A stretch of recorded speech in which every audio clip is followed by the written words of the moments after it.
Hi, welcome to Bourbon on the Couch. I'm your host, Dirk Krang, and we're here with famed epidemiologist and self-professed pyramid freak, Glorksong Nebuchron the Seventh. How you doing, Glorks?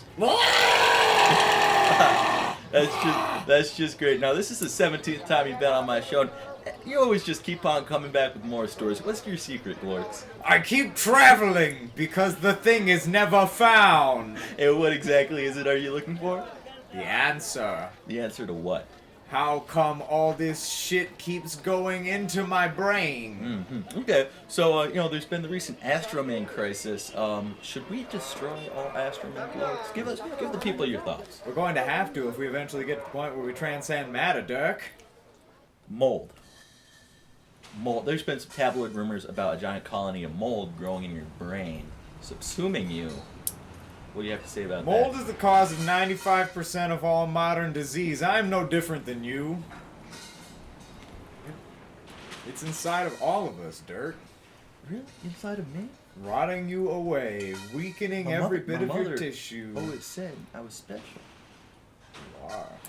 So you have a new exhibit in New York. I know you're dating Kristen Dunst.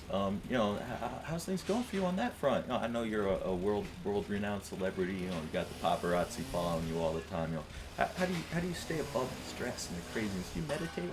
No, it's just pretty easy because I realize that all the stuff that I'm doing in New York right now is complete bullploppy because art is dead. There's nothing that you can do anymore. So I'm just literally walking out there and exerting energy, resurrecting the relics of ideas past for people, and they roar for it constantly. It's amazing.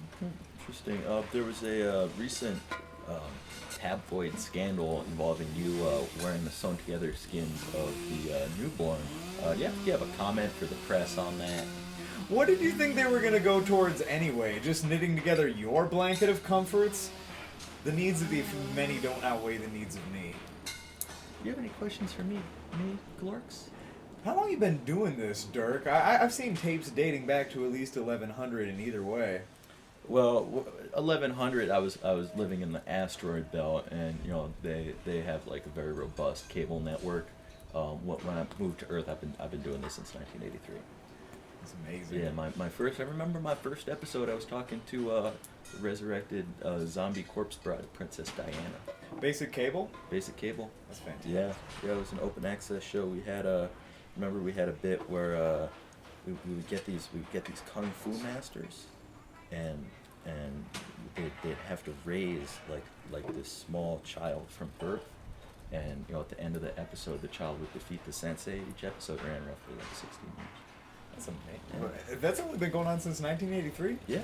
How condensed is that time frame that you put the show on? Yeah, so far we've had 16 seasons. That's like a gravitational microfiche. Yeah. So enough about me. Let's talk about your daughter. How's she doing? Saw her last night.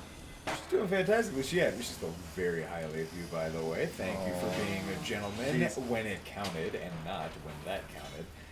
But let's just say she's a sweet girl. Leave it at that. She is, and maybe a bit too much for you. If I'm going to tell you anything right now, it's that she gets invested really fast, and you just seem like the kind of guy who's high rolling and full of ideas. All right, let's move forward here. Let's get some questions from the audience. Have any questions, audience?